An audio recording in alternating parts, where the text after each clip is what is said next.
Shalom, my people. How y'all doing today? I know it's been a minute.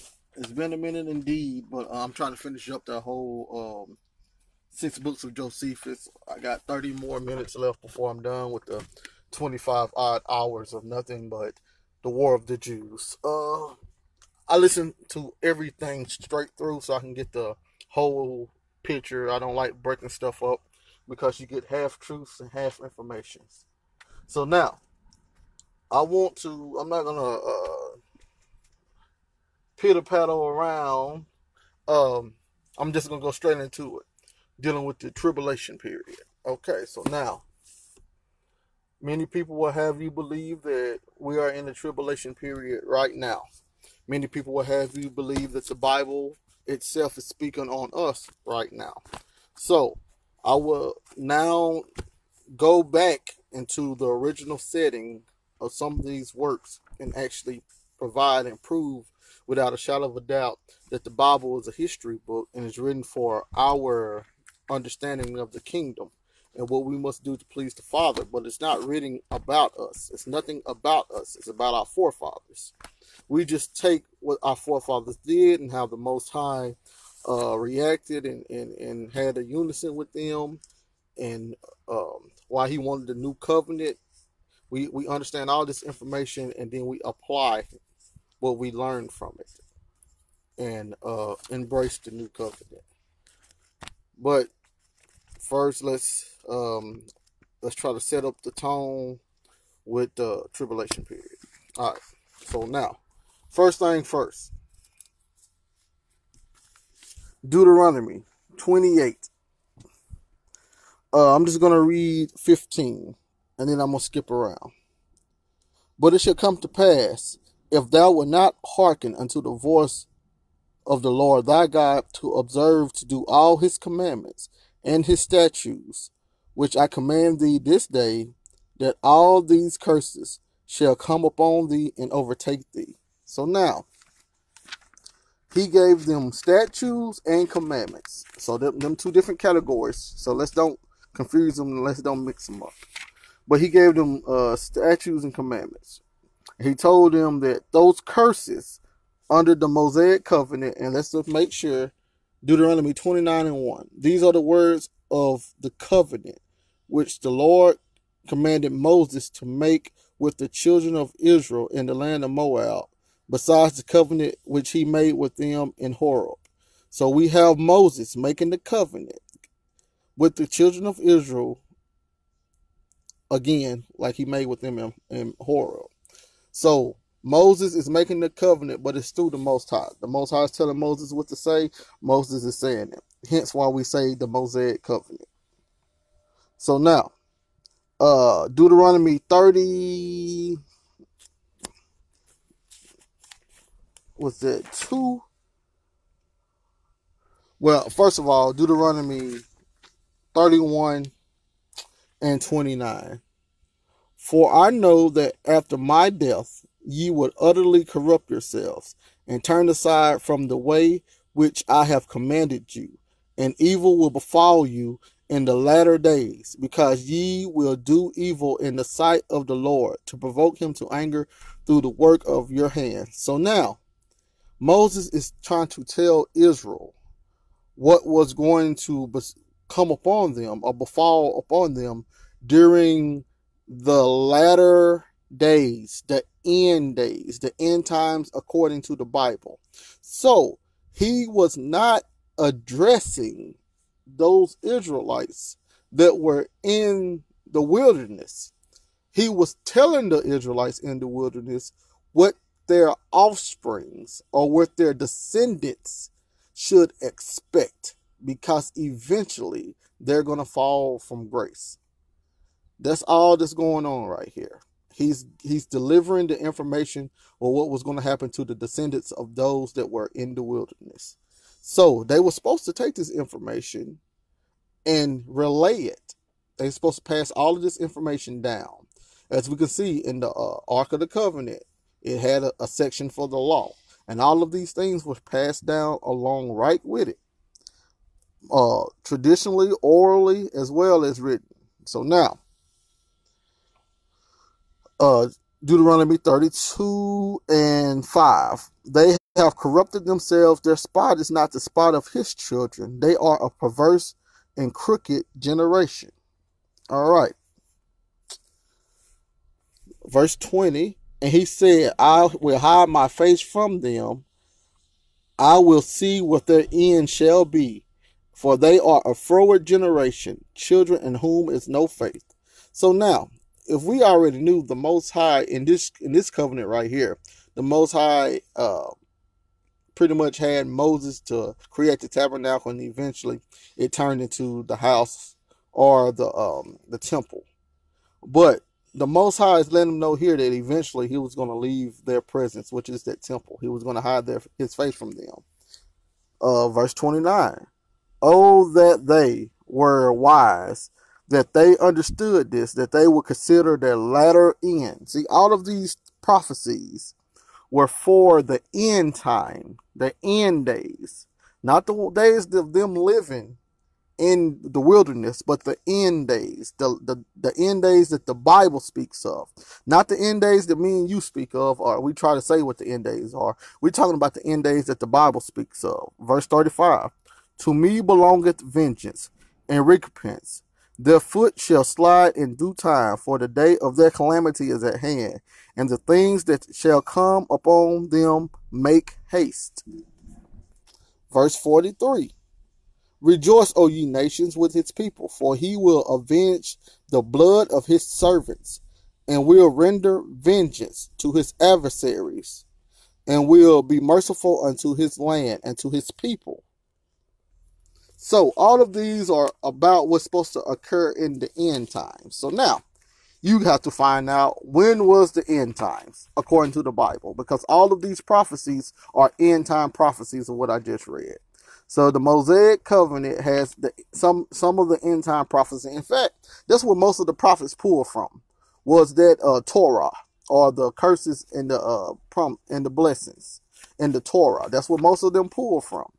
So we have to find out, according to Torah, according to Moses, when was the end time, and how do we do that? Because the Torah don't tell you that. So you have to go into the prophets, or the Tanakh. And then Daniel, he tells you when the end time is. Daniel 7 gives you the end times. Daniel 7:3-7. He gives you each beast from Daniel's timeline. He gives you each beast to look for before the judgment day. Verse 7, he's at the Roman Empire. Verse 10, he's at judgment day. So the verse 7 is once again Roman Empire. And if you keep reading through Daniel, you see that the latter days, or those end days, were actually the days that the disciples lived during the Roman Empire. According to the Bible, that's the latter days. That's the end days. Not the days that we live in right now.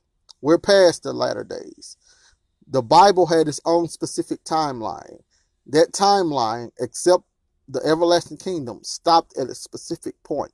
Just like the feast days, it stopped at an appointed time.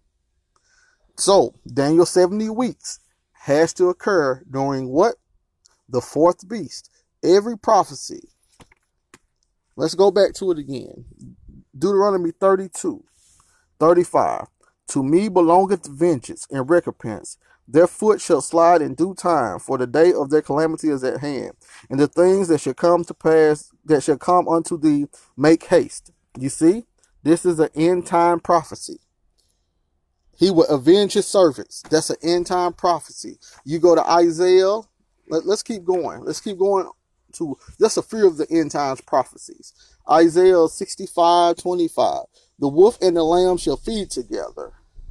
Isaiah 66 and was it at? What was the one about the new heavens and the new earth? I thought it was 66. Look, verse 6 right here though. It is written before me, I will not keep silence, but I will recompense, even recompense into their bosoms. We just read that in Deuteronomy 32 about what's supposed to happen during the end times. So now, what else is supposed to happen during the end times? I want to find this. I will make new heavens and new earths. Right there. Verse Isaiah 66:22. For as the new heavens and the new earth, which I will make, shall remain before me, said the Lord, so shall your seed and your name remain.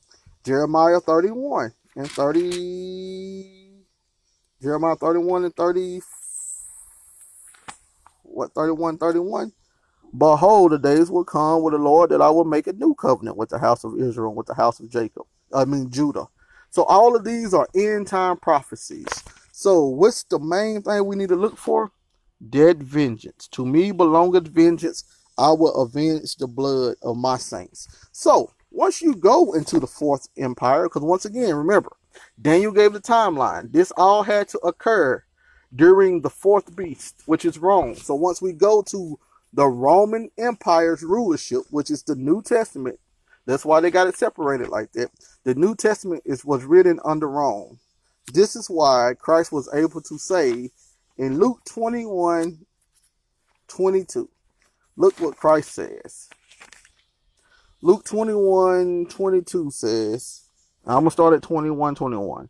Then let them which are in Judea flee to the mountains, and let them which are in the midst of it depart out, and let not them that are in the countries enter thereinto. For these be the days of vengeance, that all things which are written may be fulfilled. So we have we have Christ saying that during the destruction of the temple, all things which are written was to be fulfilled during that destruction of the temple. So now, that's why he called it the day of vengeance. We read that in Deuteronomy 32. So now when you go to Matthew 24 and 16, once again it says, then let them which in Judea flee to the mountain after abomination of desolation. Notice what they call it. Verse 21, for then shall be great tribulation, such as was not since the beginning of the world to this time, nor ever shall be. So the great tribulation has to happen during the fourth beast, or the Roman Empire. Judgment Day, according to Daniel, happens during the fourth beast. Also according to Christ. Because once you read verse 30 right here, and then shall appear the sign of the Son of Man in heaven, and then all the tribes of the earth shall mourn, and they shall see the Son of Man coming in the clouds with power and great glory. Then verse 34, verily I say unto you, this generation shall not pass till all these things be fulfilled. So this generation will not pass until the destruction of the temple, all of the tribulation occurs, the abomination of desolation, the day of vengeance, the 144,000 fleeing, the 2/3 and 1/3, all things in the Bible was supposed to occur by the destruction of the temple in 70 AD. So now I want to concentrate on the tribulation because I want to go around the events of 70 AD. Oh yeah, remember he said I will avenge, and you remember in Deuteronomy 32 he said I will avenge my saints. What did he say that at? Revelation 6 and what did he say? Revelation 6 and 10. And they cried with a loud voice, saying, how long, O Lord, how holy and true, dost thou not judge and avenge our blood on them that dwell on the earth? So, remember he said in Deuteronomy 32, I will avenge those. So in Revelation, they're hitting right back on it. How long before you avenge us? And then in Luke 21, he said, these are the days of vengeance, that all things which are written may be fulfilled. But if that's not enough for you, you also have Matthew 23 and 35. That upon you, he's talking to the scribes and Pharisees in the first century generation under the Roman Empire, that upon you may come all the righteous blood shed upon the earth, from the blood of righteous Abel unto the blood of Zechariah, son of Berechias. The blood of Zechariah, son of Berechias, who you slew between the temple and the altar. Verily I say unto you, all these things shall come upon this generation. O Jerusalem, Jerusalem, that killest the prophets. Verse 38, behold, your house is left unto you desolate. So we have Christ, without a shadow of a doubt, telling everybody that the end was going to come during the first century under the Roman Empire. So now I want to hit more about the tribulation period that people are trying to say is about us in America, or they try to say Jacob's trouble is about us in America. But no, let's see what Jacob's trouble in the tribulation period actually was. I'm going to go to Josephus, who actually lived around 70 AD when he was, before the temple got, he lived before the temple got sieged, all the way to the sieging of the temple, all the way past that. So now, let's see some of the things that was going on, which is actually the tribulation period. So we're in the War of the Jews, book 4. Let's see what was actually going on during the tribulation period, so we can actually see why Christ says it's going to be a time like there has never, ever been since the beginning, since there was a nation. That's what the tribulation period is. So he's not talking about slavery. That's not what he's talking about. He's not talking about the transatlantic slave trade. He's not talking about black people being killed in the streets. That's not what he was talking about. He was talking about the according to the Most High, what was considered the greatest tribulation period. So now, War of the Jews, book 4, and let's go to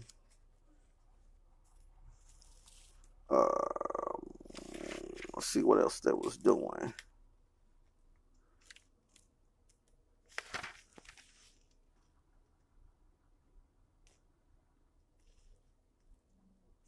All right, this is what they did with the priesthood.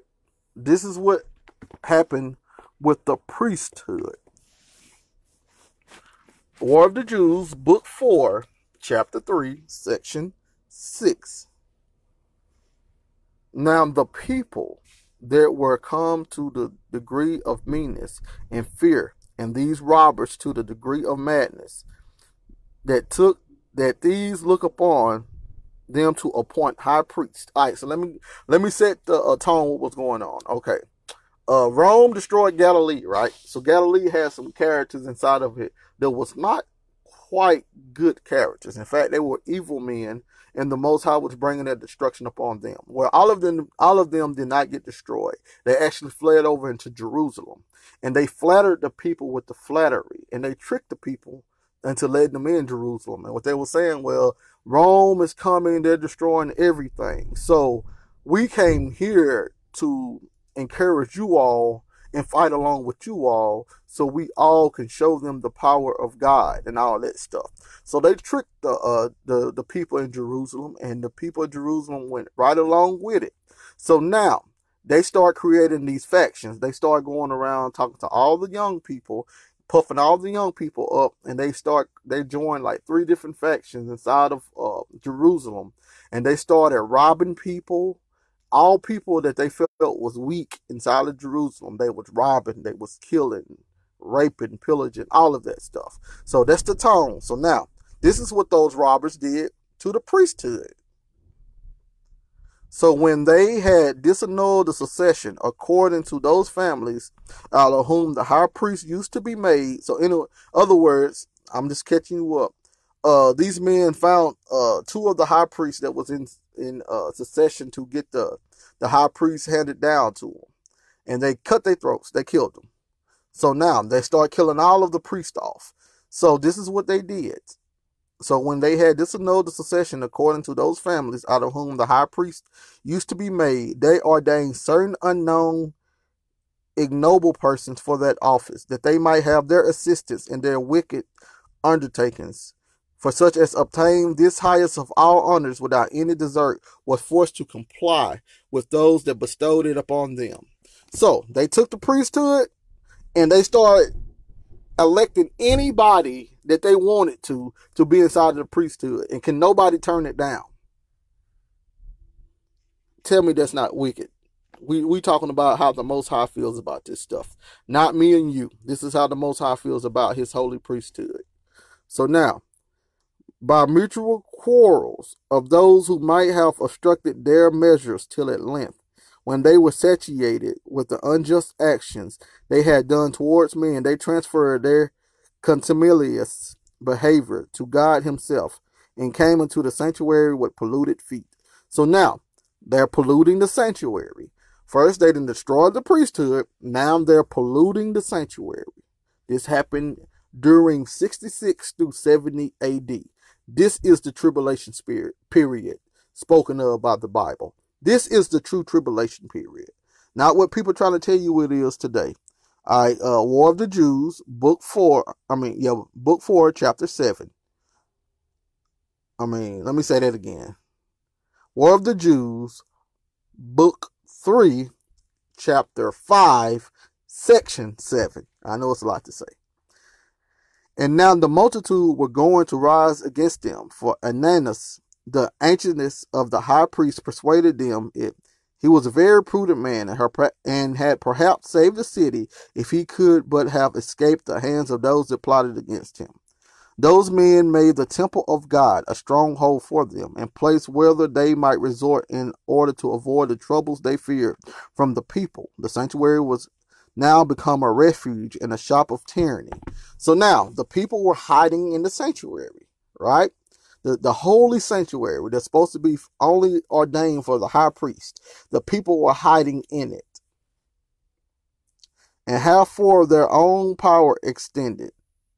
They undertook to dispose of the high priesthood by casting lots for it. Whereas, as we have said already, it was to descend by succession in the family.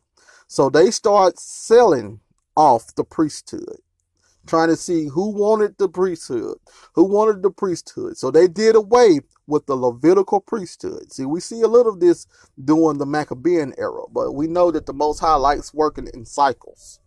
He gives a preface first before the real event happens. He does this. He did the same thing with the abomination of desolation, first set up in the Maccabees, and then later actually happened during Roman rulership. So he does everything in cycles. So we see the real deal of the priesthood actually being destroyed. Look, it was no better than a dissolution of an undeniable law and a cunning contrivance to seize upon the government, derived from those that presume to appoint governors as themselves pleased. Look, Samuel of the village Aptha, he was a man not only unworthy of the high priesthood, but that did not well know what the high priesthood was, such as a mere rustic was he. Yet did they hail this man, without his own consent, out of the country, as if they were acting a play upon the stage. They also put him in the sacred garments, and upon every occasion instructed him what he was to do. This horrid piece of wickedness was sport and pastime with them, but occasioned the other priests, who at a distance saw their law made a jest of, to shed tears and sorely lament the dissolution of such a sacred dignity. They took this random guy, out of a village and made him the priest. He didn't even know what the high priesthood was, but they made him the priest because the high priest pretty much is like what they call the Pope today. They pretty much had all of the juice, all of the power. So these people were telling the high priest what to do, and he was doing it, of course, and the people, the other priests that knew about the laws and knew about the culture and the customs, they realized how much of abomination this was. It brought tears to their eyes. So now,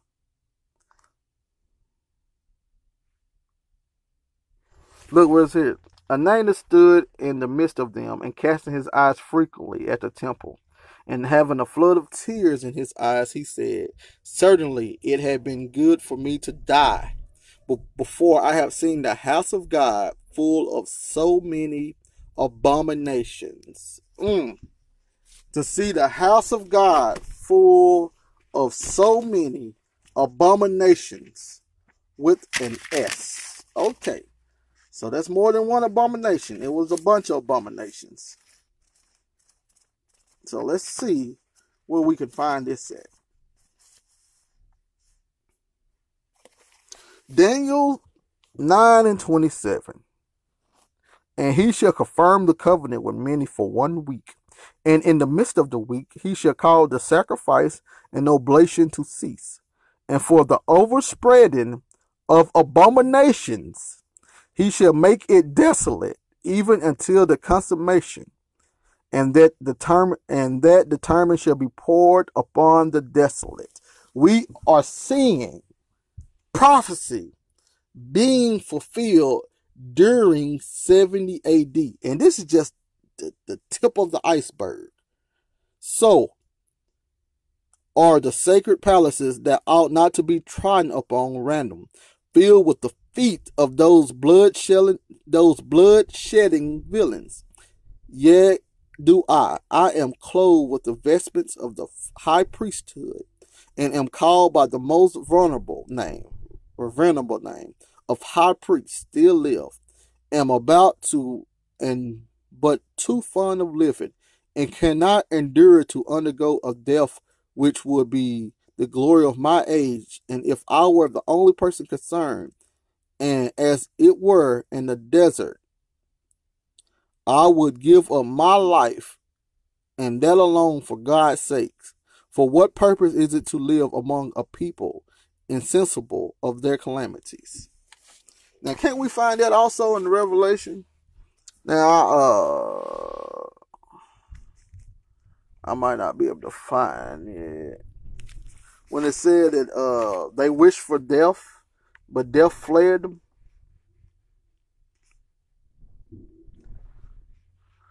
They prayed for death, but death fled them.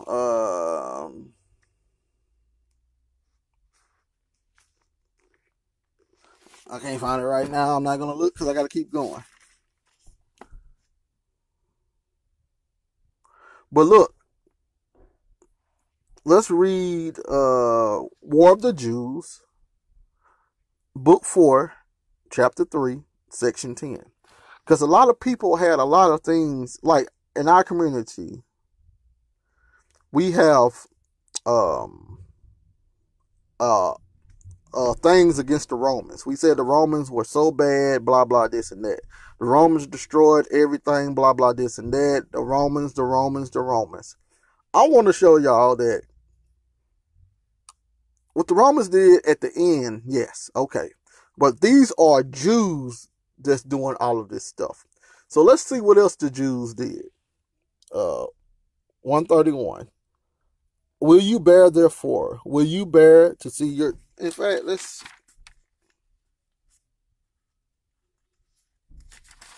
Okay. That's not the one I was looking at first. But will you bear, therefore? Will you bear to see your sanctuary trampled upon? Let's see here. They have seized upon the strongest place of the whole city. You may call it the temple, if you please, though it be like a citadel or fortress. That's 173. Perhaps you wait for the Romans that they may protect our holy places. Are our maffers then brought to that pass? And are we come to that degree of misery that our enemies themselves are expected to pity us? O wretched creatures, will not you rise up and turn upon those that strike you? Which you may observe in wild beasts themselves, that they will avenge themselves on those that strike them. So, it's so bad right now. They're thinking, should we go to the Romans, who's coming to destroy us, who's coming to sack the city? Should we go to our enemies and ask for them, petition their help, so our temple will not be destroyed? Do y'all know how bad that is for them to want to go to their enemies? Just like you knowing a police kill somebody, right? And then that's just like you going to that same police that you know has killed somebody and ask that police for protection from somebody else. Think about that. This is what was going on in Jerusalem during 66 AD through 70 AD. Look, 175. If is therefore the most honorable and most natural of our passions, utterly lost. I mean the desire of liberty. Truly, we are in love with slavery and in love with that and with those that the Lord is over us. If we have received that principle of subjection from our ancestors. Yet did they undergo many and great wars for the sake of liberty, nor were they for overcome by the power of the Egyptians or the Medes, but that they did what they thought fit, notwithstanding their commands on the contrary.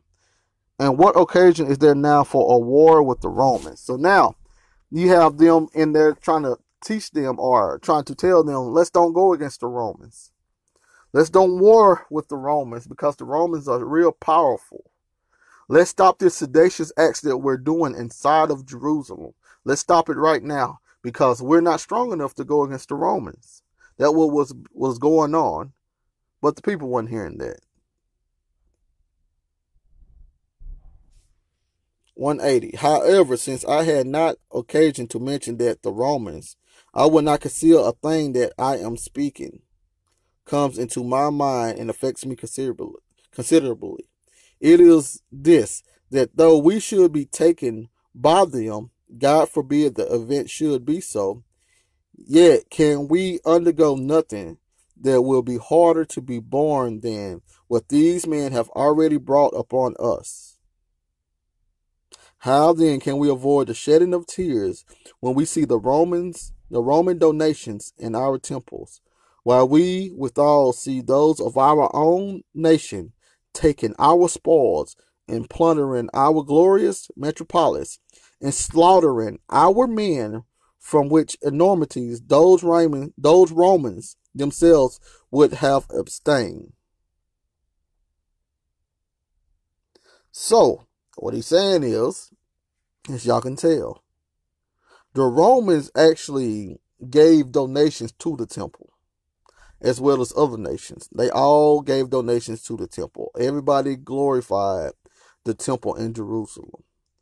But they're saying what's going on is pretty much y'all are worse than the Romans. The Romans would not have been killing their own countrymen and going inside the sacred temple and sacking the sacred temple like you guys are doing. You are the nation. You are the chosen seed. You are the peculiar people. Why are y'all doing this? These outsiders have more respect for the temple, have more respect for the Father than you do. While some that have been born in that very country and brought up in our customs and called Jews do walk about in the midst of the holy places.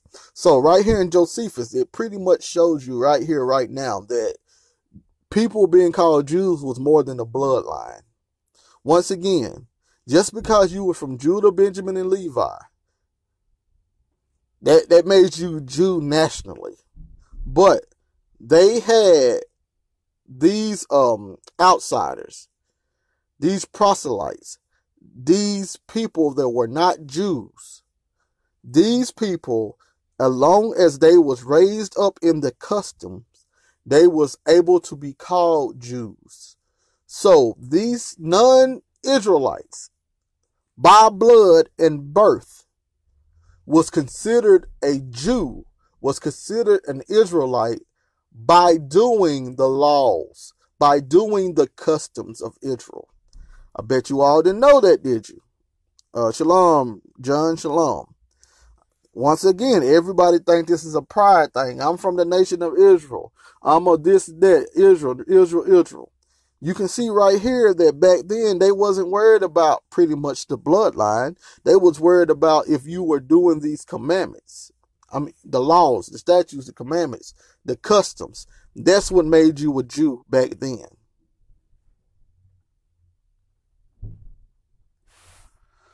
But let's see if we can keep going.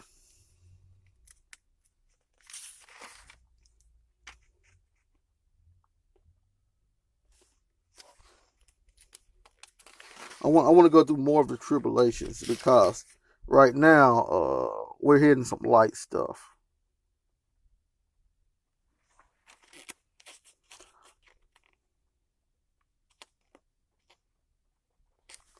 We could hit War of the Jews, book 4, chapter 4, section 5. I'm just going to read about the Idumeans because a lot of people want to know about the Idumeans.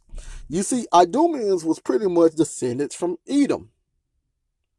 So they knew who the Idumeans were. The Idumeans were still around during 70 AD. So now, section 302. And it had the Idumeans then fallen upon the city. Nothing could have hindered them from destroying the people.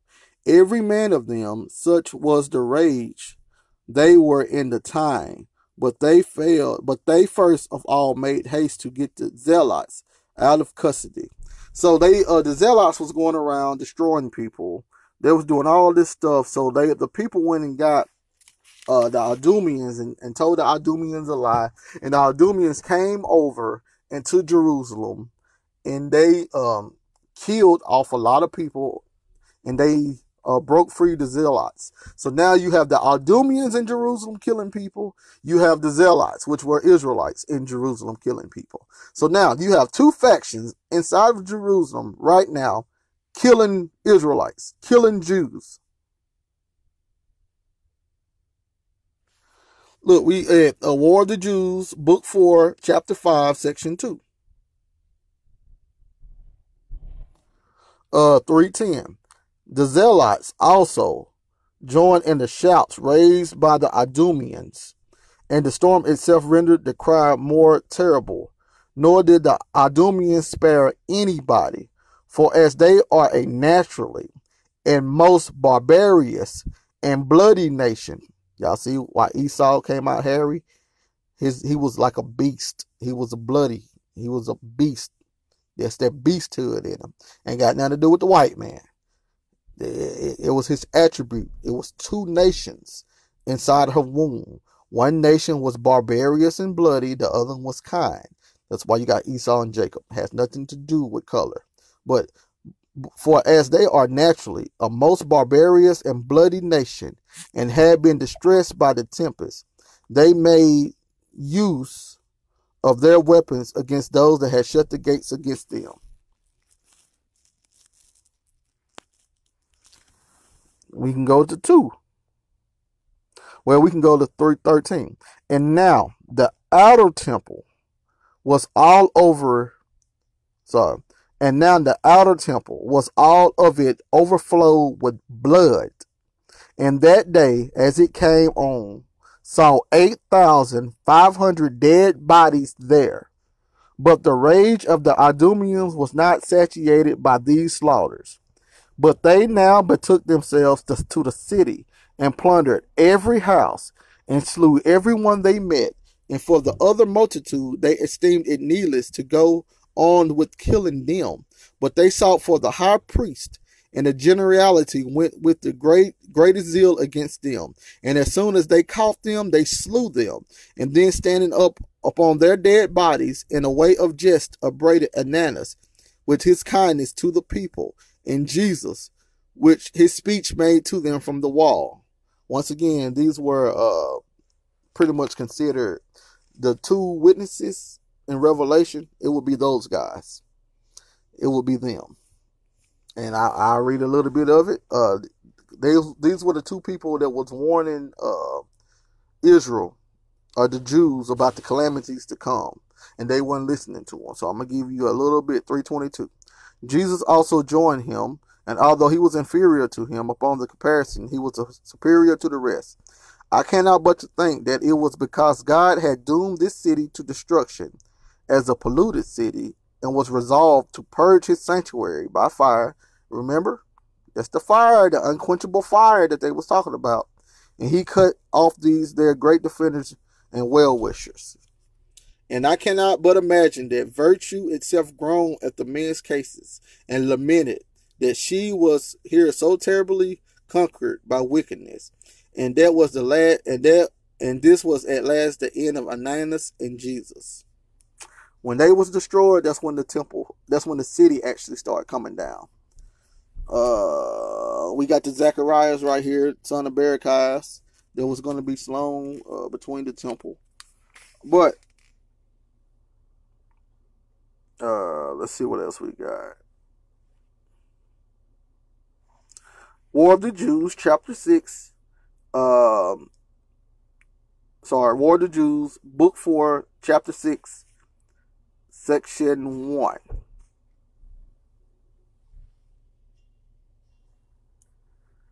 Now when they were slaying him, he made this imprecation upon them, that the might undergo both famine and pestilences in this war, and besides all that they might become to the mutual slaughter of one another.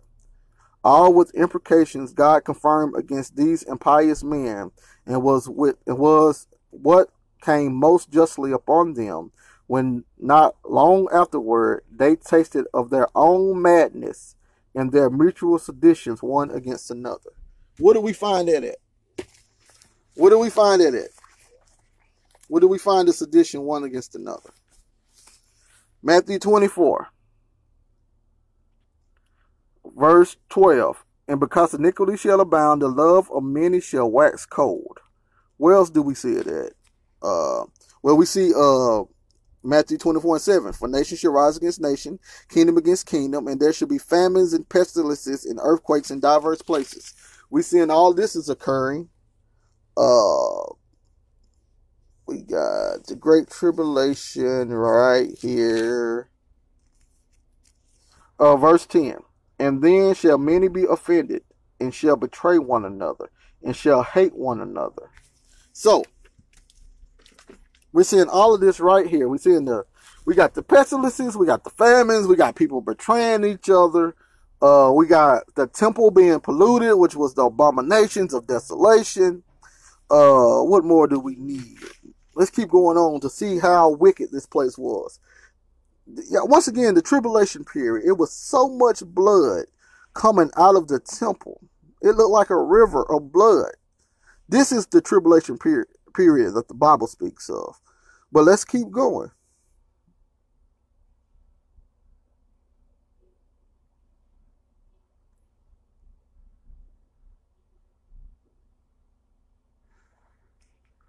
Let's see if I can find something else. All the roads and last down there, but I can start at War of the Jews, book 4, chapter 6, section 3. Along all the roads also vast numbers of dead bodies lay in heaps, and many of those that were so zealous in deserting at length chose rather to perish within the city, for hopes of burial made death in their own city appear of the less too terrible to them. But these zealots came at last to that degree of barbarity as not to bestow a burial either on those slain in the city or on those that lay along the roads, but as if they had made an agreement to cancel both the laws of their countries and the laws of nature, and at the same time that they defiled men with their wicked actions, they would pollute the divinity itself also. They left the dead bodies to petrify under the sun, and the same punishment was allotted to such as buried it, as to those that deserted, which was no other than death, while he that granted the favor of a grave to another would presently stand and need a grave himself. Look at all of the killing going on. 386. Then men therefore trampled upon all the laws of man and laughed at the laws of God. They made a mockery. These Israelites were making a mockery of the laws of God, of the Mosaic covenant. Once again, this is the true biblical tribulation days in Matthew 24. It has nothing to do with the transatlantic slave trade. It has nothing to do with people being shot down today in the streets. This is the biblical tribulation days. This shows you that the Bible itself ended in 70 AD. This is the end right here. The judgment that Christ came about, saying that y'all will see me coming. This generation, that was the Roman army. And he came to finish the slaughter. But before that, this is all that occurred. Nothing but killing inside of Jerusalem. Now, you tell me a tribulation where we see blood flowing out like rivers out of anywhere. This is real tribulation, y'all. These men therefore trample upon the laws of man and laugh at the laws of God.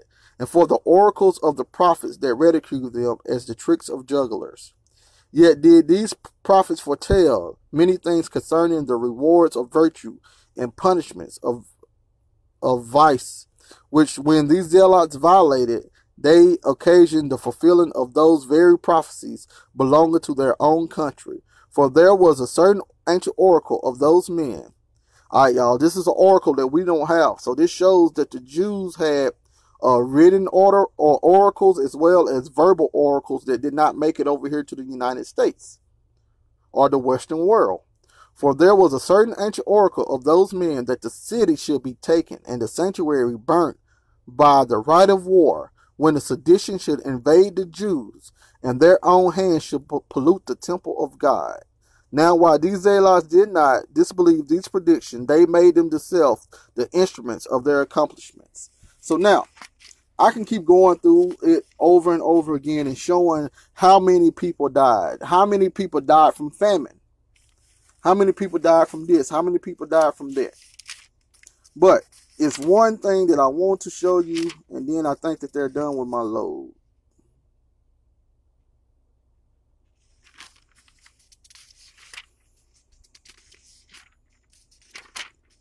Let me see if I can find it real fast. We want to talk about and we could talk about that one too.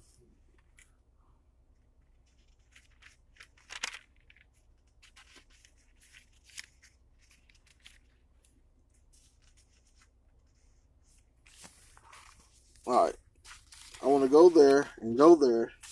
Let's go through some more of this tribulation period. War of the Jews, chapter 6. War of the Jews, book 6, chapter 3, section 4. Moreover, their hunger, remember, hunger was one of the curses, well, one of the seals in Revelation. Also, it was the prediction of Christ. So Revelation is about 70 AD, just like Christ's prediction was about 70 AD. Just like all latter times inside of the Bible is about 70 AD. The 2/3 being cut off, the 1/3 making it is about 70 AD. The sealing of the 144,000 is about the 70 AD. The regathering of the land, which was heaven, the heavenly land, according to Hebrews, was about 70 AD. So everything is about 70 AD dealing with the Bible in the end time. But let's look up War of the Jews, book 6, chapter 3, section 4, verse 197. Moreover, their hunger was so intolerable that it obliged them to chew everything, while they gathered such things as the most sordid animals would not touch, and endured to eat them. Nor did they lengthen abstain from girdles and shoes, and the very leather which belonged to their shields they pulled off and gnawed. The very wisps of old hay became food to some, and some gathered up fibers and sold a very small weight of them for 4 addicts. But why do I describe the shameless impudence that the famine brought on men, and their eating inanimate things? While I am going to relate a matter of fact, the likes to which no history relates, either among the Greeks or barbarians. So now, Josephus said, I'm going to tell you something so evil, so wicked, that nobody has ever had this related in history. So now, section 4. There was a certain woman that dwelt beyond Jordan. Her name was Mary. Let's see what Mary did. Right here. While the famine pierced through her very bowels and marrow, when also her passion was fired to a degree beyond the famine itself, nor did she consult with anything but with her passion and the necessity she was in. She then attempted the most unnatural thing, and snatching up her son, who was a child sucking at her breasts, she said, O thou miserable infant, for whom shall I preserve thee in this war, this famine, and this sedition? As to the war of the Romans, if they preserve our lives, we must be slaves. So this shows you that they didn't think that they were slaves. Even though they was under the Roman Empire, they did not see themselves in subjection to Rome, what I've been trying to tell people. This famine also will destroy us, even before the slavery comes upon us. Yet are these seditions rogues more terrible than both the other. Come on, be thou my food, and be thou a fury to these seditious varlets, and a byword to the world, which is all that is now wanting to complete the calamities of us Jews. As soon as she had said this, she slew her son, and then roasted him, and ate the one half of him, and kept the other half by her concealed.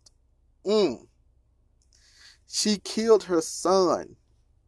She roasted her son and ate her son.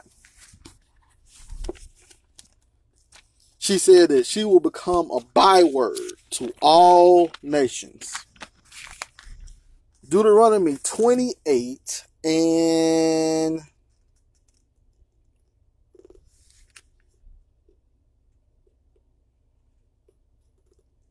what's that?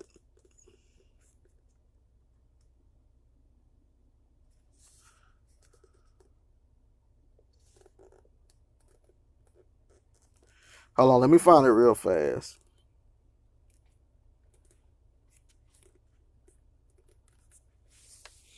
$28 and 53. And thou shalt eat the fruit of thine own body, the flesh of thy sons and of thy daughters, which the Lord thy God had given thee in the siege and in the straitness, wherewith thine enemy shall distress thee. Tell me Deuteronomy 28:68 ain't about 70 AD. That's the latter times. You can find it throughout the Bible. The last time will be 70 AD. The curses of Deuteronomy is over with. What she say? You're going to be a byword. Where do we see that at? Where's the byword at?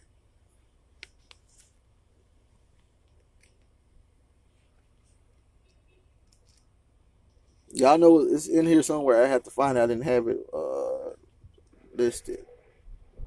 You should be a byword. Curses, man, and kingdom, astonishment at heart, violates nation.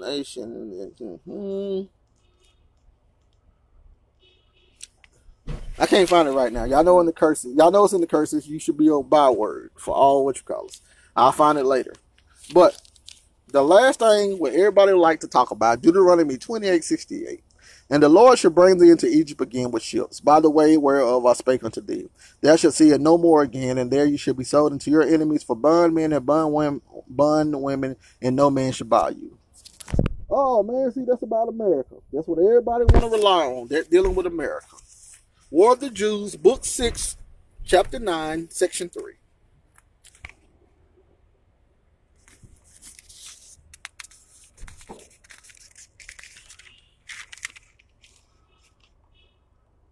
Fronto, one of his own friends, was last to determine everyone's fate according to the merits.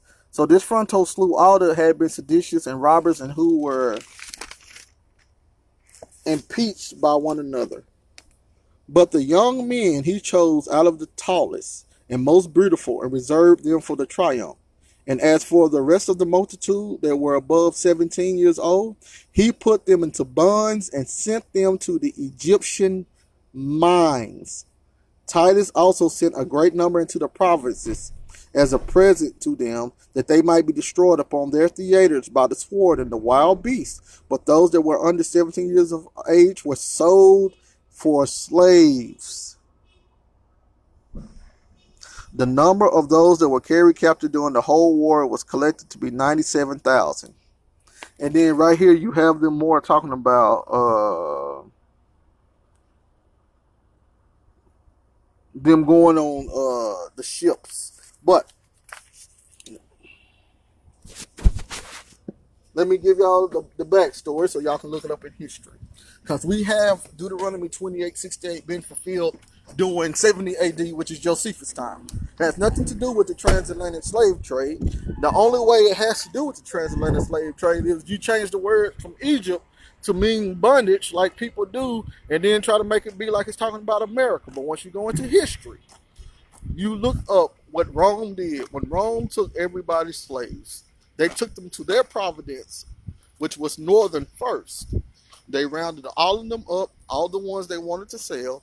Then they put them on ships, and then they sent them to the Egyptians' mines. And while they was there in Egypt, in order to not be back under the subjection to those Roman people that actually took them there, they were selling themselves as soon as they got on the marketplace. They were selling themselves, which is actually what the prophecy of Deuteronomy 28:68 says, without the misinterpretation of the King James Version Bible. But once again, that's the fulfillment of Deuteronomy 28:68 happened during 70 AD. So we got to quit with the falsehoods, the whole Bible, and we can go through the whole books of chapter 4 and 5. You know, I barely have enough time, but that's the tribulation period that the Bible speaks of. That's how I can say that, without a shadow of a doubt, the whole Bible has been fulfilled. Christ has already returned for his second coming. The great white throne judgment has already occurred. Thank you. I'm fine. How you doing? Thank you. And I can also say that we're not. Oh, I'm supposed to be signing something here, and this is what I'm supposed to be signing. Sign all the pages. Okay. Do you need my trailer number on all of them too? No, already. The trailer number's already on there. Okay, then. Okay, so just put your signature right here on all the pages. Okay, then. Okay. Yeah, y'all. So that's how I'm able to say that all has been fulfilled. The whole Bible itself has been fulfilled. The things that people are saying wait on is actually history. That's why the skies haven't cracked open yet. That's why ain't nobody came on a boat or on a whatever y'all say, a spaceship to get you yet. That's why people can only give you commentary on what they think is going to happen. Is this you? No, ma'am. Oh, okay. So, give me 1 second, y'all.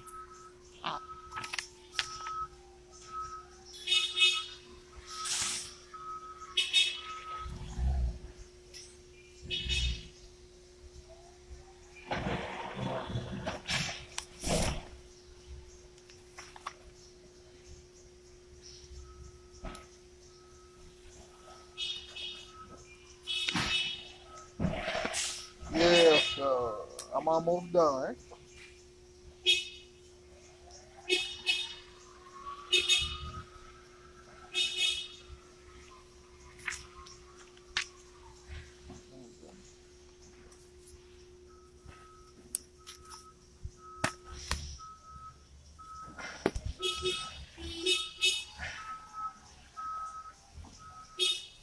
Thank you. I'll put it right here.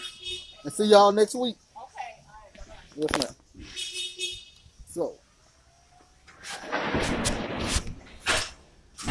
So, hopefully we all see that it's a lot of misinformation going on. So you can wear as many fringes as you want to. You can tell people that they're under the Mosaic covenant as much as you want to. You can have any story. You can call. You can insult. You can threat. You can call silly. Hey, hold on. Let me finish. Hold on.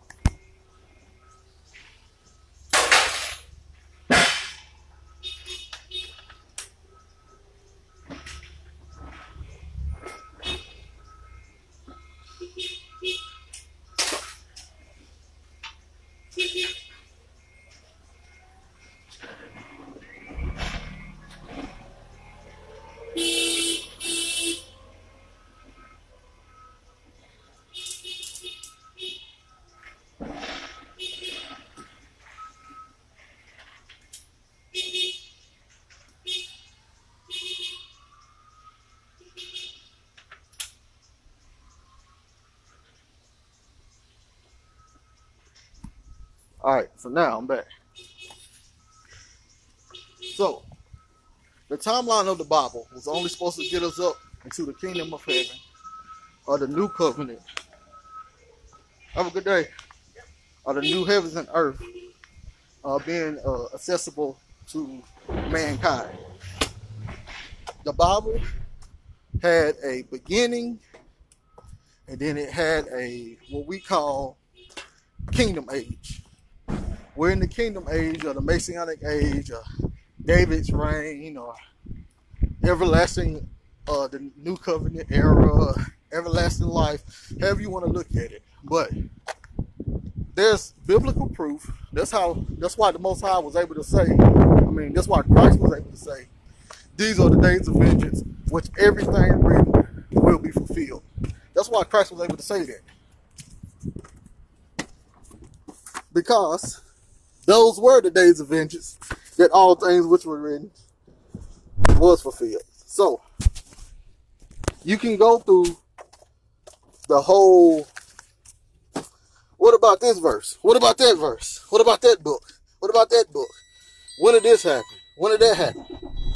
I didn't see this. I didn't see that. It wasn't meant for your time period to see. When the Bible was written, when those Jews lived at the time that they lived, the things that they was going through, it was for them. It was never for you. It was never meant for people in the 21st century to go into the land of Israel, get some altars, get some sheep, start sacrificing and all this stuff. The Most High, all praises to him, allowed you to live after tribulation occurred. He was so gracious to allow. Do y'all not understand how serious that is?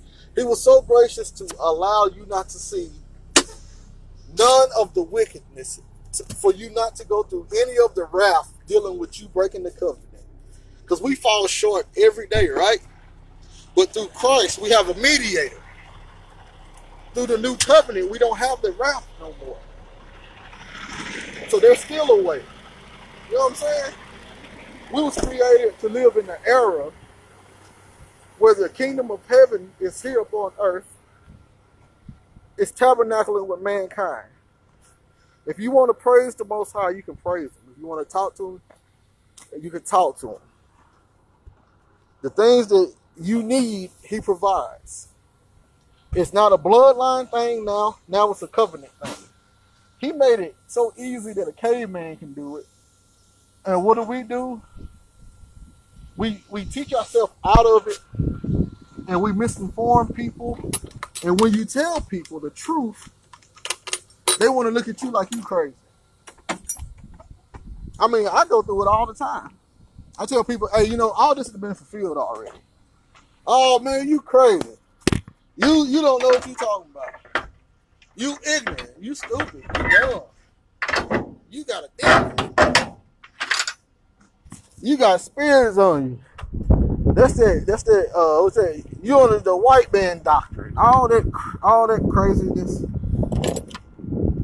Because people don't want to believe what the Bible says and can be verified through history. Two aspects. If you don't believe in the Bible, then you got history. But the main problem is the people who don't believe in Christ. You have the problem. Because we have all these predictions that came true. We got all the historical proof that he did exist. And you still wish not to believe in him. And you think that the Father is pleased with you. I can show you, man, that's why I like going through the whole book of Josephus. There's so much in there. These people are what he called deceivers. And what he said about the deceivers was, they use a tragic event and they tell you that a Savior is coming to save you. Or just wait. And they play off of your emotions. The Most High labeled that as a deceiver. A person who hears sound doctrine and don't want to adhere to it, they are deceiving themselves. And when they tell other people not to adhere to it, they are becoming deceivers of the nation. So, any debate that anybody want to go against me, it's fine, because I know the timeline of the Bible, and I believe the Bible, and I trust in the Bible. But at the end of the day, it's about opening people's eyes to the new covenant and into the kingdom. So, hopefully we all were able to see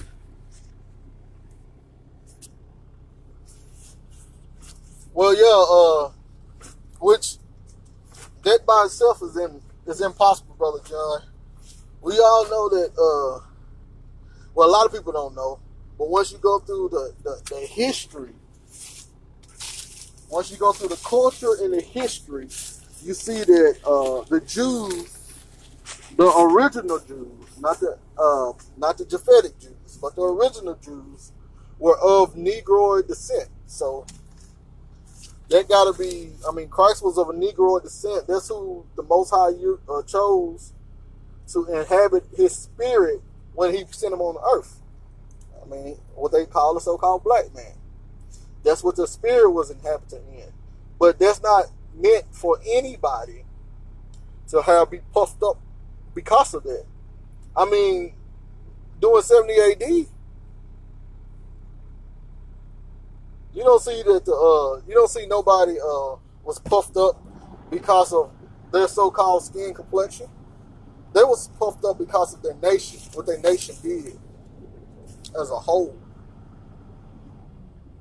So now, I'm finna get off of this because I'm gonna put this one with the rest of the teachings that I have, and then I'm just gonna open up a forum for anybody to come on. I'll just do it that way. So I like to say shalom. Hopefully we all see that the biblical tribulation period is about the events that occurred in 70 AD. All right, shalom.